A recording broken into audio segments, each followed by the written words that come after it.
Saudações aos entusiastas do esporte a motor, este é o GP Total e você está no quadro Corrida a Corrida. Estamos no ano de 1985, revivendo cada uma das etapas dessa temporada acontecida há 40 anos atrás. Chegamos ao round 10, Grande Prêmio da Áustria. E para relembrar essa corrida da temporada 85, tenho acompanhado meu querido amigo Márcio Madeira e hoje também a presença do Marcel Pilate, uma presença super especial aqui, ele que é do nosso canal co-irmão também, o Story Sport, trazendo aqui também os seus detalhes, a sua opinião, a sua interpretação, os fatos dessa corrida, que foi o 10º round da temporada 1985, numa época que só existiam 16 corridas por ano.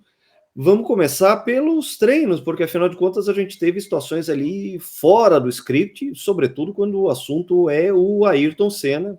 Todo mundo sabe que sempre foi um piloto muito, enfim, ele sempre foi um cara muito ligado à qualificação, a posicionamento de grid e tudo mais. Márcio, vamos falar do Ayrton primeiro, depois eu já vou passar a bola para o Marcel. O som tá legal aí, Lucas? Tá bacana? Agora tá ouvindo bem? Deu uma pipocada, tá tudo certo. Beleza. Bom, acho toda a satisfação ter o Marcel com a gente, sempre uma alegria, você também. Saudações do pessoal de casa. Foi um treino atípico, né? Foi um treino muito atípico, que o Ayrton largou na 14ª posição e a gente até vai falar da situação absurda, né? Que ele vai fazer mais 140 corridas ainda na Fórmula 1 e em todas elas ele vai largar daí para frente entre os 8 primeiros, nas 4 primeiras filas. Nunca mais na carreira dele ele vai ficar fora das 4 primeiras filas, o que é um absurdo. E por que ele largou em 14º, né? Ele primeiro teve 3 motores explodidos ao longo do fim de semana. Então ele não teve tempo de pista, ele não estava tendo tempo para poder ajustar o carro. Na sexta-feira o motor explodiu, no sábado foram 2.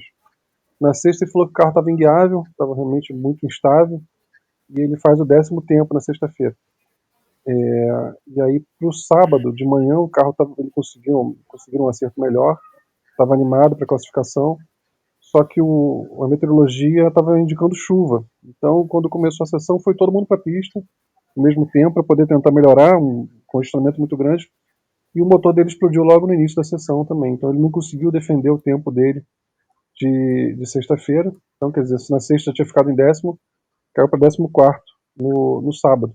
Então acaba sendo uma corrida assim, sobre o aspecto do Ayrton Senna, tem outros aspectos importantes para a gente falar, mas sobre o aspecto do Ayrton Senna é uma corrida muito interessante, porque é uma corrida que revela, de certa forma, algumas características que o Ayrton vai levar para o resto da vida.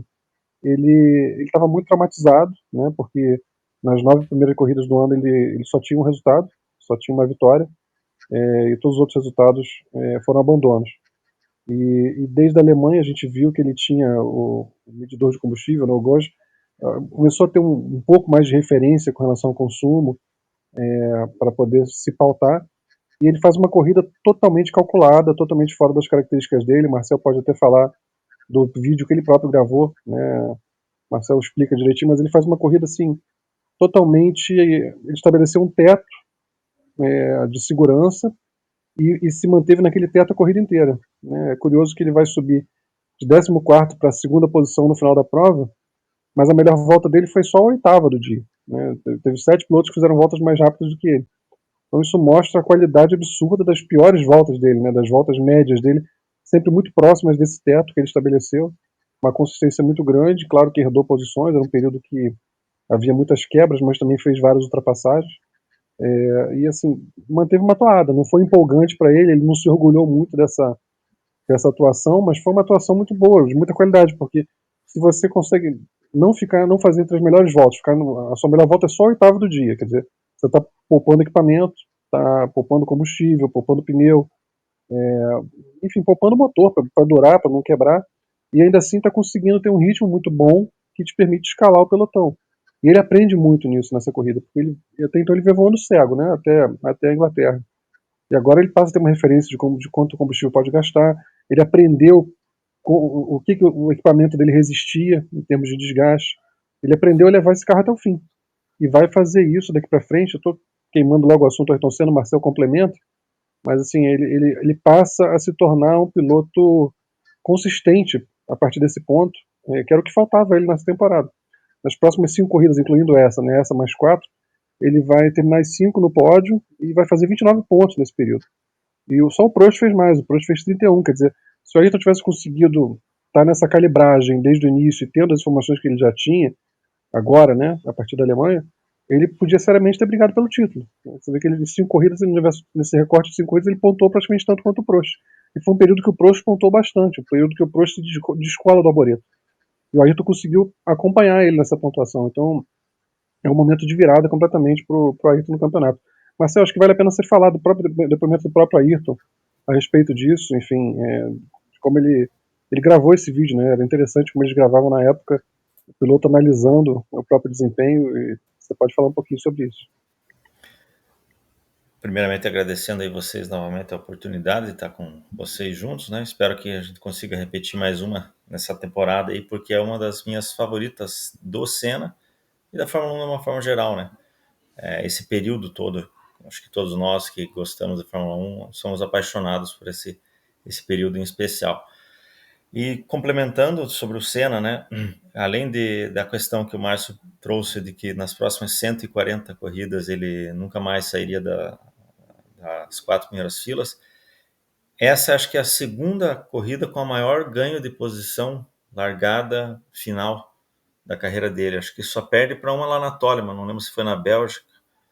Acho que é Bélgica, que ele larga lá para o fundo do grid e chega a pontuar. Então, tirando essa da Bélgica com a Toleman, foi o maior ganho de posições dele. Mônaco 84, ele sai de 13º para terminar em segundo também, né? Então já tem mais esse dado curioso. E sempre chamou atenção, né?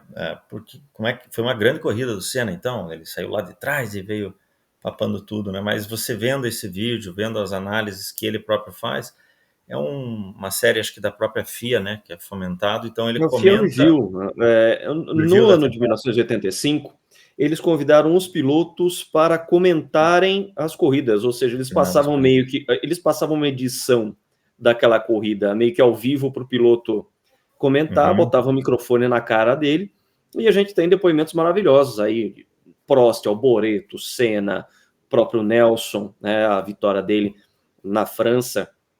Então, o review de 1985 ele é muito interessante por causa disso. É como se fosse um testemunhal dos pilotos, como que eles enxergaram as próprias vitórias. E nem todos, salvo engano, foram dos pilotos vencedores. Teve alguma alternância de alguém que foi destaque na corrida, tá? Mas, de qualquer forma, foi um formato diferente, não teve um narrador, como foi em outros reviews, eles fizeram esse formato e não deixa de ser interessante porque você não tem só a vitória do piloto, você tem também as considerações deles, né, a respeito de cada prova, e nesse da Áustria, o Ayrton não é o vencedor, mas mesmo assim ele foi o escolhido para comentar a corrida, até porque ele teve uma visão diferente de corrida, justamente porque ele partiu lá de trás e veio nessa evolução com essa consistência de voltas que mostra que o Ayrton ele também tinha essa característica de não ser de picos de performance, mas sim também de ritmo de volta, né? A gente sabe de toda a qualidade dele na busca de pole position e outros atributos ligados à velocidade dele, mas essa prova deixou claro que ele também tinha essa característica de ritmo de volta, sem desgastar o equipamento, levando o equipamento até o final, com uma proposta que aliasse essa consistência e poupança de equipamento, até porque a gente está falando de 1985, a gente está falando de muitas quebras, a gente estava em plena corrida armamentista da era turbo. Durante a temporada, muitas equipes foram trazendo mais potência para o motor, e claro que isso se dá... você tem um pênalti para a confiabilidade, muito motor explodindo, aquela fumaça branca típica de turbo indo para os ares, entre outras coisas que também quebravam. Por quê? Porque a potência estava aumentando, quebra o câmbio, quebra semi-eixo, quebra diferencial, enfim. Você tem outros elementos que acabam também sofrendo com esse aumento de potência. O freio vai sofrer mais. Tem uma história divertidíssima de quando o Lauda e o Watson começaram a fazer os testes do motor TAG Porsche para a McLaren ainda em 83, e eles falavam que o carro às vezes era até 60 km por hora mais rápido em fim de reta, e que os freios estavam pegando fogo e estava todo mundo apavorado por causa disso. Então isso dá uma noção do que foi essa era de aumento de potência de pelo menos 100 cavalos por ano. A gente começou com motores turbo ali com seus 560, 580, 600 cavalos, para a gente chegar para essa época de meados de 1985, que a gente já tinha galhardamente mais de 1.000 cavalos em configuração de treino para os motores que aguentavam mais quilos, mais bar no turbo, como era o caso do BMW M1213, o motor F15 da Renault, o próprio Honda 186, tá? Eram todos motores que aguentavam. O TAG Porsche tinha essa característica de ter que trabalhar com menos bar.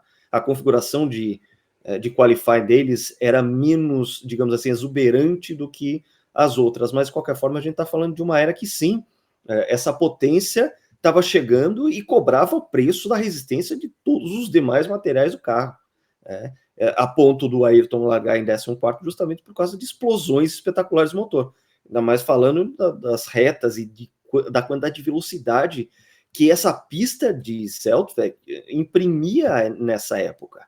Hoje a gente tem um arremedo de pista de Zeltweg. Ela foi assassinada por Hermann Tilke. Ela virou um circuito poligonal. Reta, polígono, freia, contorna o polígono, não é uma curva, é um vértice. Enfim, isso tudo precisa ser devidamente contextualizado quando a gente está falando disso. Mas antes da gente entrar na corrida em si, na disputa de pontos entre Lauda, de Prost e Alboreto, a gente tem que falar também do Niki Lauda. Afinal de contas, tinha uma movimentação muito importante acontecendo naquele fim de semana, do grande prêmio que era na casa dele. Foi aí que ele anunciou a aposentadoria, inclusive, né? Foi nesse final de semana. Foi esse fim de semana que... Mas, na verdade, o Marcel acabou não falando muito sobre o depoimento do Ayrton, né? Você quer falar sobre aquele depoimento que ele deu no vídeo, Marcel? Sim, curioso é justamente ele puxa para isso que o Lucas atentou, né, das explosões, ele comenta, né, que o que é questionando, né, então nas primeiras voltas realmente o Rosberg ele estava grudado no Prost, que fez o Prost também acelerar bastante, mas como a gente conhece o Prost, ele tem a capacidade de controlar quem está atrás também, né, e aí a partir daí a corrida dele foi bem dosada, né? E o Senna aponta, o Rosberg foi o primeiro que a gente sabia, ele disse, nós sabíamos que essa pista iria ter muitas quebras, né? E aí faz uma autocrítica no sentido de que ele falou, eu estava desesperado para voltar a marcar pontos no campeonato, né? Haviam sido 9 corridas até então que ele só havia obtido 9 pontos justamente na vitória em Portugal. Então ele fez uma autocrítica dizendo que ele teve sorte, muita sorte, ele teve ali, foi se colocando, foi vendo os caras quebrarem, ele comenta cada uma das quebras, cada um dos abandonos, né, no vídeo, a edição naturalmente, ele vai comentando desde a champanhe que ele espirrou no cameraman, ele comenta do De Cesaris, que vai ser um capítulo à parte aqui no vídeo, ele explica a dinâmica do acidente do De Cesaris, ele fala da disputa ali, né, do Telfab e ele, Piquet, Mansell, um momento que também foi um bom momento da corrida. Então ele diz basicamente que ele não usa a palavra sorte, mas que muita gente foi quebrando e eu fui ficando ali, terminei em segundo, fiquei satisfeito, pude voltar a pontuar, basicamente ele disse. Vamos falar de Niki Lauda, então, antes da gente entrar em corrida, se a gente puder falar do Lauda, né, que afinal de contas a aposentadoria era uma aposentadoria definitiva do Lauda.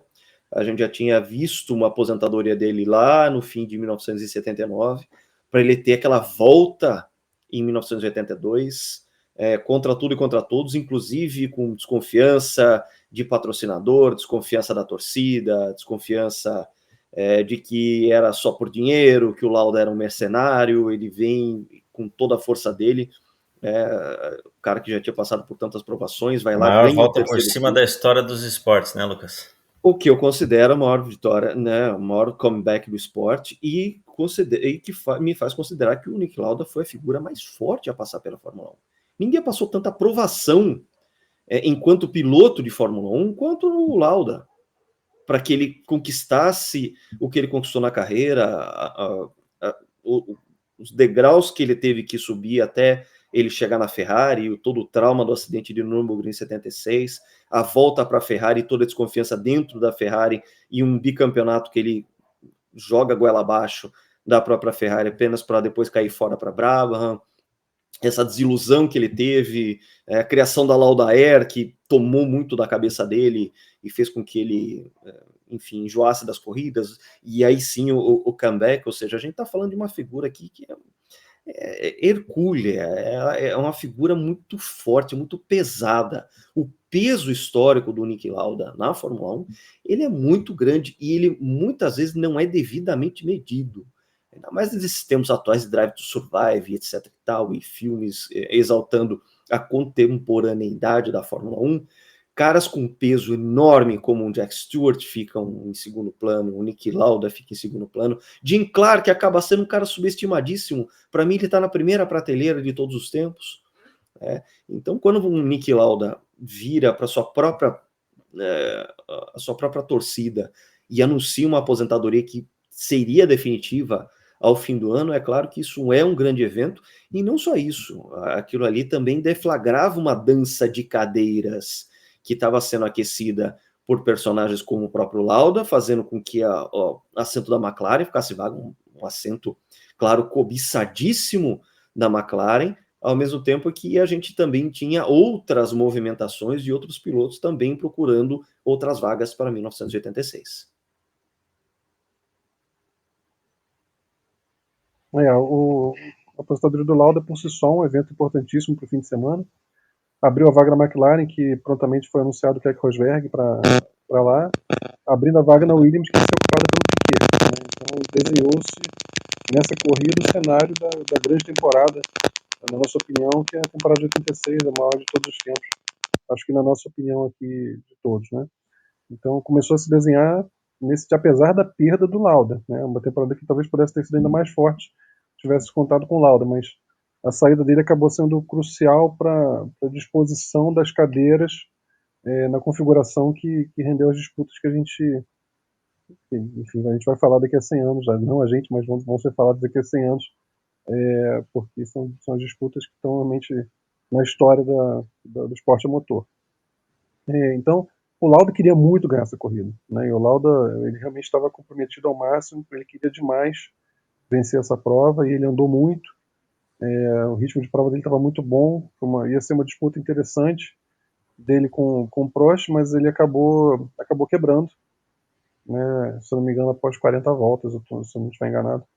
Mas enfim, ele acabou quebrando e não teve como como disputar essa prova. Ele estava realmente, o Prost vinha muito forte, mas tudo prometia ser uma grande disputa. O Lauda andou muito forte nesse dia, mostrou toda a classe dele, toda a capacidade de administrar desgaste de pneu e o conhecimento que ele tinha numa pista que era uma pista, como o Lucas falou, excelente. Acho que de todos os autódromos fechados que já foram criados, esse era provavelmente o meu favorito, em especial na configuração dos anos 70, que não tinha aquela chicane ainda após a reta dos boxes, que era uma pista fabulosa, como se fosse uma Brands Hatch maior, uma Brands Hatch bem maior, falando em termos de topografia, né, muito parecido com o Brands Hatch, mas numa escala muito maior, e curvas maravilhosas, de média, de alta velocidade, uma fluidez e muita subida e descida, uma pista assim sensacional, e é realmente um crime o que fizeram com ela. E esse vídeo fica como um tributo. O Lauda vai ser assunto nosso, ele consegue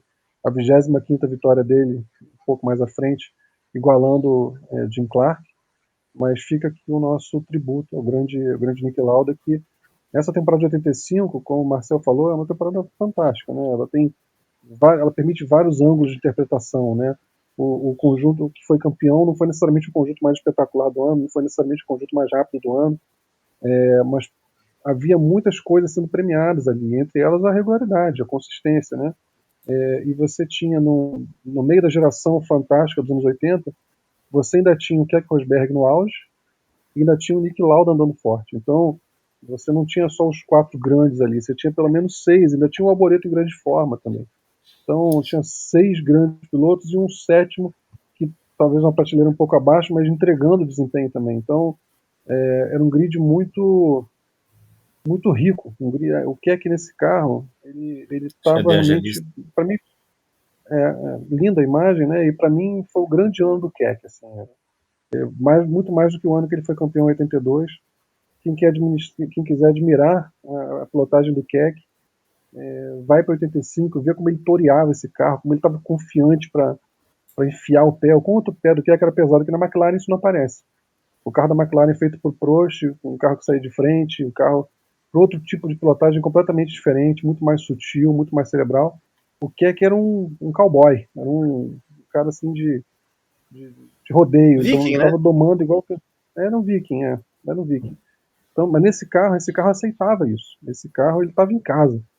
A gente não tem imagens, pelo menos eu nunca encontrei do treino de classificação da Inglaterra, mas ali, quer dizer, tem uma outra imagem, mas não a volta inteira, né?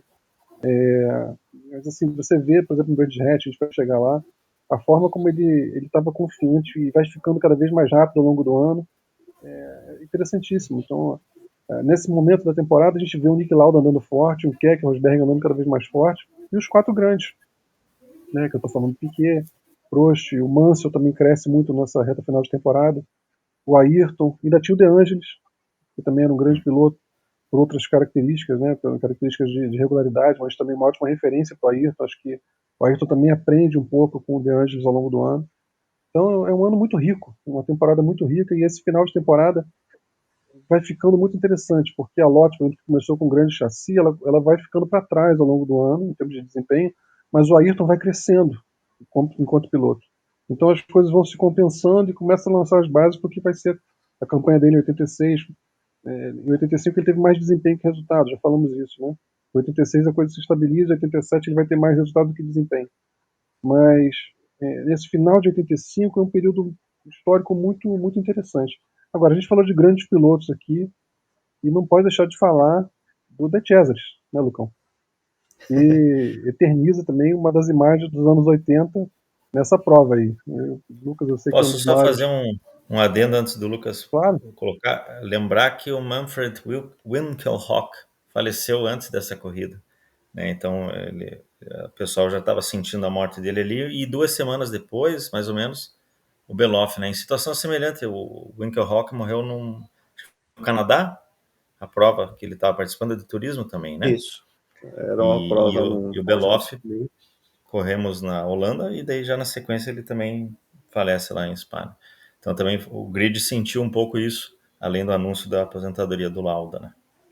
Dois alemães aí, e a gente sabe da tradição alemã em carros turismo, superturismo, protótipos. Os pilotos alemães, eles eram muito dessa escola, e a gente pouco viu alemães em monoposto nessa época. O grande alemão que eles tinham era o Wolfgang von Trips, que morreu lá em Monza 61 com o título do Führerschein pela Ferrari. E você teve esse vazio de alemães, e que só seria preenchido com a chegada do Michael Schumacher. E a perda do Beloff era o cara que poderia ter mudado essa característica, esse cartel da Alemanha, que só viria a ser dramaticamente mudado com o Schumacher e mais para frente com o Vettel. Muitas pessoas viam no Beloff esse potencial de ser um cara que poderia ter mudado de alguma forma, chacoalhado a história da segunda metade dos anos 80. Um cara que poderia ter ido para a Ferrari antes de contrato com Berger, ou pegar alguma outra vaga em algum time com mais potencial. Ele até então era piloto Tyrrell que estava longe de oferecer um carro competitivo, longe das glórias do tempo do Jack Stewart. Ou seja, era uma equipe para ele se desenvolver, ganhar milhagem, mas não para mostrar o que ele realmente poderia fazer, todo o potencial dele, que a gente viu em corridas como o Mônaco 84, que ele chega na terceira colocação, estava andando no mesmo ritmo do Senna, não estava andando superior ao Senna, estava andando no mesmo ritmo, né? Num carro que era claramente o menos potente do grid por contar com motor aspirado, e ele fazer alguns milagres com o motor aspirado também. Era um cara que bateu o recorde da pista velha de Nürburgring em 83, é um cara que ele tinha todo esse potencial, tinha mostrado que tinha essa velocidade toda, mas que não teve a chance de vida na Fórmula 1, infelizmente. É uma tristeza, porque a gente sabe que isso aí são, claro, em circunstâncias absolutamente diferentes, mas um cara chamado Ricky Mears poderia ter mudado a primeira metade dos anos 80 na Fórmula 1, se ele topasse correr pela Brabham, e o convite foi feito pelo Bernie Eccleston, ele fez testes, andou super rápido, e um cara que poderia ter mudado a segunda metade dos anos 80 foi o Stefan Beloff, que partiu cedo demais nesse acidente ocorrido na Eau Rouge, ele dividindo uma curva com o Porsche do Jack Hicks.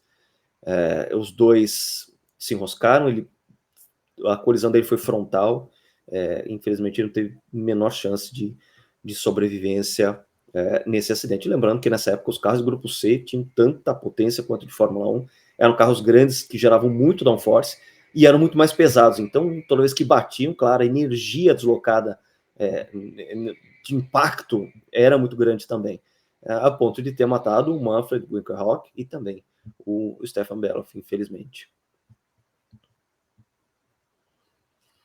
Agora vamos falar do...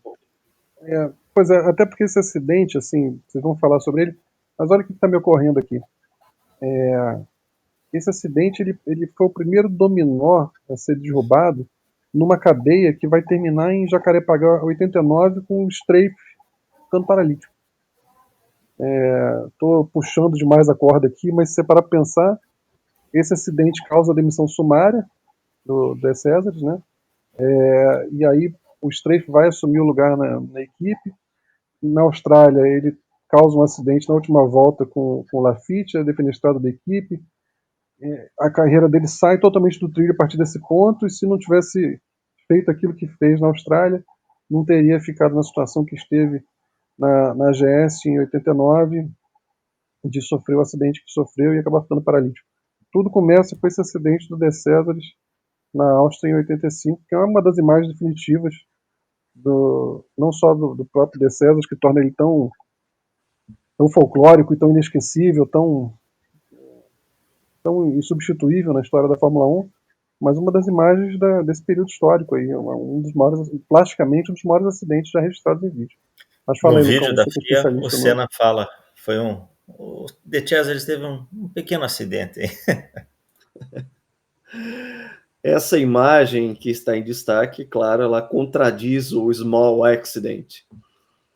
De Césares era um cara muito pé pesado, e ele era um cara absolutamente destemido, ele não tinha muita dúvida em buscar os limites do carro, da curva, dos tempos de volta. Era um cara que tinha se destacado nas fórmulas menores, conseguiu uma vaga provisória na Alfa Romeo em 80, em 81 foi para a McLaren com apoio da Marlboro, porque o pai dele era distribuidor Marlboro na Europa, ou seja, ele era um cara que tinha suas conexões para continuar na Fórmula 1 e acabou tendo uma carreira longeva. Perdão. Uma carreira um tanto cigana, né, um tanto nômade, passou por várias equipes. Em 84 ele estava na Ligier, em 85 o carro era bem melhor, o carro de 84 era terrível, apesar de já contar com o motor Renault Turbo, um carro péssimo, era um carro muito esguio, assim, você olhar, bate o olho, assim, um carro bonito, bem acertado e tudo mais.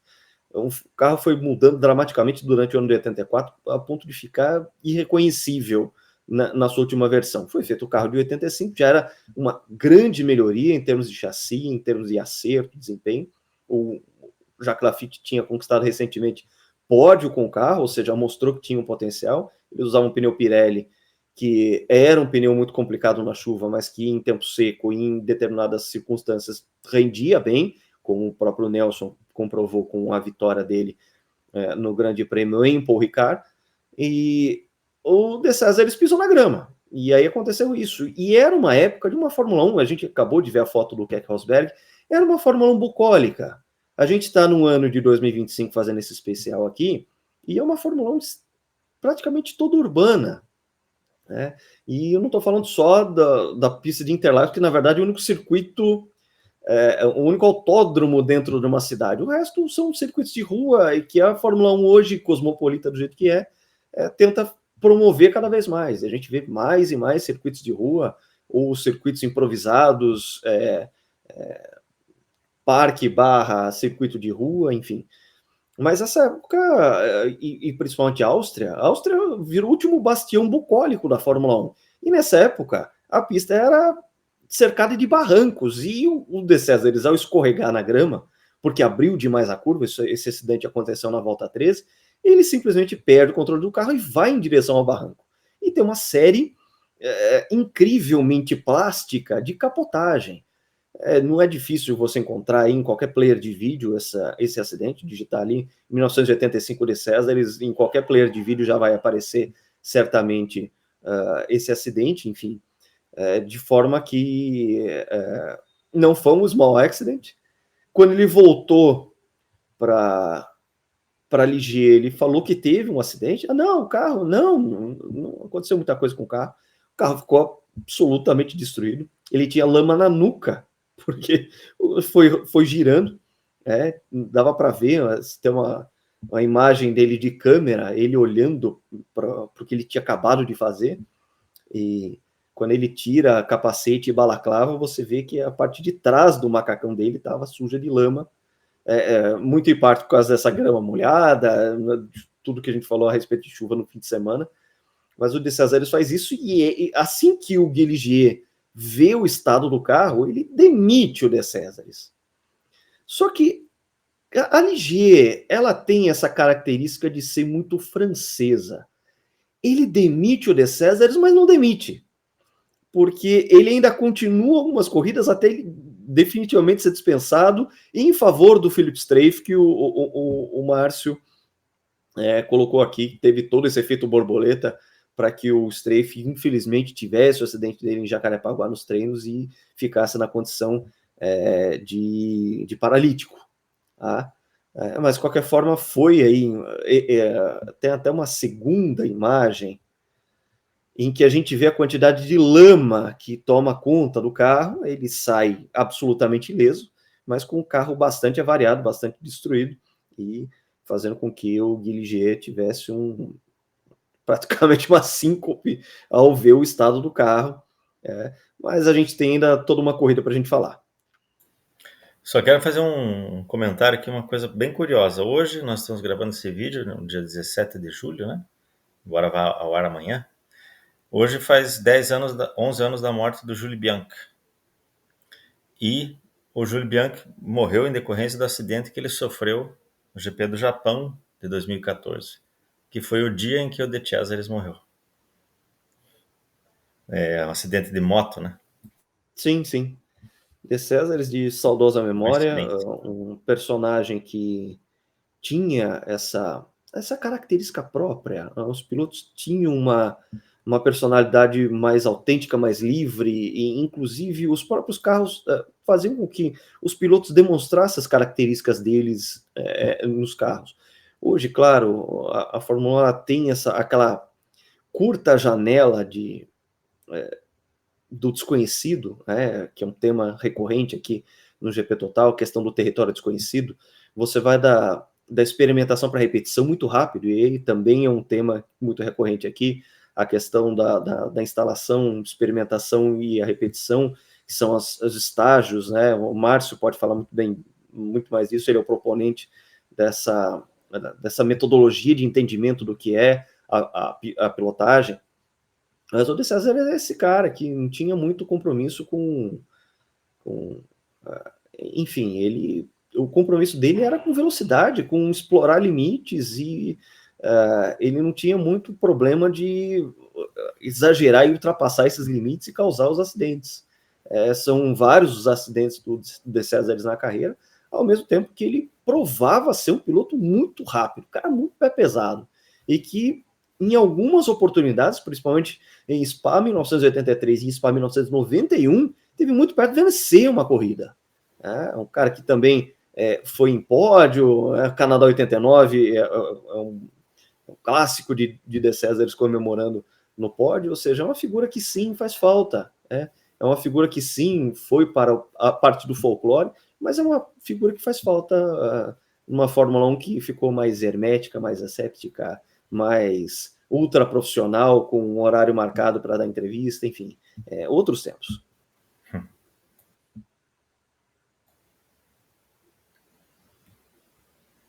Da minha parte, Lucas, assim, acho que a gente já tratou dos principais assuntos. Se você quiser cantar aí o resultado da prova, como ficou o campeonato, que a vitória acabou ficando com o Prost, né, uma vitória merecida.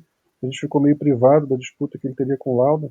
Isso é uma disputa dura, o Lauda não estava disposto realmente a ceder a vitória, mas o Prost estava com o pneu em melhor estado.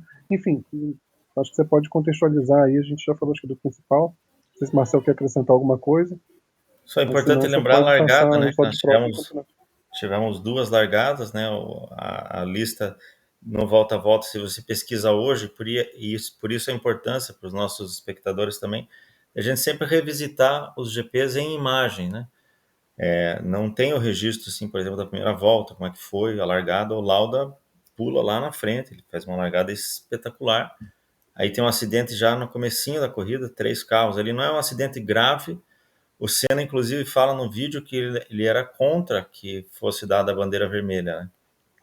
Ele achava que dava para mais uma volta já recolherem os carros ali, deixava a bandeira amarela naquele trecho, recolhiam os carros. Você veja que a gente fala tanto de hoje da Fórmula 1, né? Mas naquela época já tinha alguns questionamentos sobre os métodos ali de paralisar a corrida.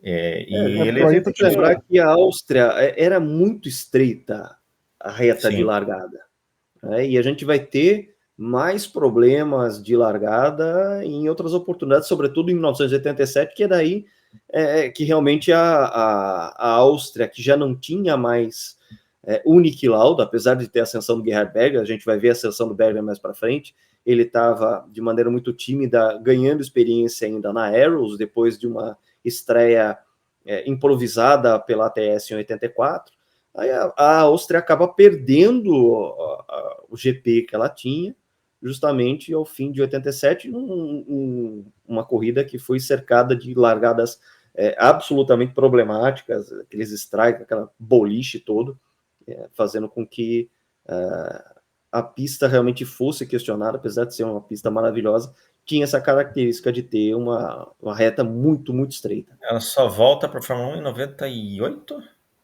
Ou antes? 98, né? 97. Não, 97. 10 anos aí.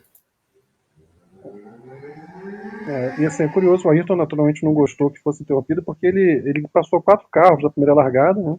Isso, já pulou para 10. E assim, ele vinha de um período que ele estava largando muito bem. Em Silverstone ele pulou de 4º para primeiro, na Alemanha de 5º para primeiro. Aí ele ganhou 4 posições na primeira largada, mas aí veio a segunda largada, ele ganhou 4 posições de novo. Ele estava realmente largando muito bem nesse período aí com esse carro, ele tinha se adaptado bem a isso e estava fazendo grandes largadas. Então, por mais improvável que fosse, né, ele conseguiu uma primeira largada ótima e superou 4 carros. Na segunda largada ele conseguiu repetir a mesma coisa e passar 4 carros de novo. Alguns pilotos pegaram inclusive o carro reserva, né? Acho que o Prost pega carro reserva, o De Angelis, mas acho que o Berger. Os que se envolveram no acidente, mas salvo engano o Prost também trocou pro carro reserva. O Theo Fabi correu no carro do Ghinzani. O Ghinzani não largou a segunda Toleman. O Ghinzani já tinha saído da Osella. A Osella estava com o Rub Rottengatter, que é piloto holandês, mas ele não larga. E o Theo Fabi, que tinha conquistado um excelente 6º lugar na qualificação.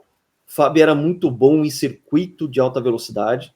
E o chassi da Toleman, a gente já tinha falado da pole dele, era um chassi muito bom. Só que o motor Hart estava no limite da sua engenharia. E claro que isso representou muitas quebras, e o Grande Prêmio da Áustria para o Theo Fabi não foi diferente. Ele teve uma pane elétrica, também abandonou. Não foi exatamente problema de motor ou de turbo, mas o motor Hart, que tinha sido tão interessante em 1984 e 1985, dada toda essa evolução, a corrida armamentista que essa era turbo proporcionava, realmente fez com que o motor Hart, que já tinha conquistado o máximo de potência, estava no seu limite ali, já não fosse tão interessante quanto os outros motores, BMW, Renault, Tag Porsche, Ferrari, e principalmente o Honda, que já era também o melhor motor da Fórmula 1. O que é que só não teve mais protagonismo nessa corrida, porque também quebrou rápido, tá? Teve um abandono logo no começo da corrida, a quarta volta, então, que é que também andava muito bem, porque o motor Honda já estava muito forte.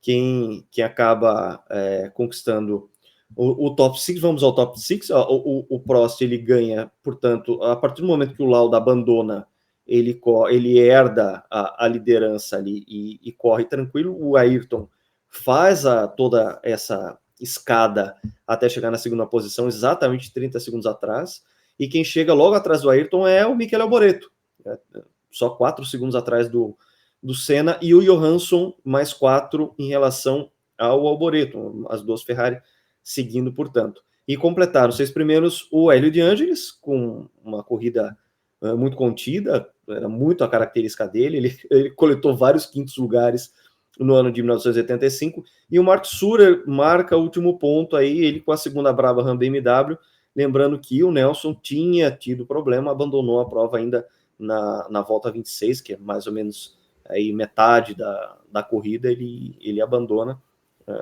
O pontinho salvo pela Brabham foi do segundo carro com o Nelson segurou o trem ali e o Beloff, então, e o Beloff chegou em sétimo, ele chegou, na verdade ele completou só 49 das 52 voltas, e ele teve uma pane seca, tá? Ele chega em sétimo, mas 3 voltas atrás, mas não completa a prova porque terminou aí em pane seca. Ele tinha largado em 22º, também fez uma grande corrida ali, uma evolução para tentar chegar nos pontos, até, enfim, ele até almejou essa pontuação, mas acabou que a última corrida de carreira dele foi fora dos pontos na 7ª colocação.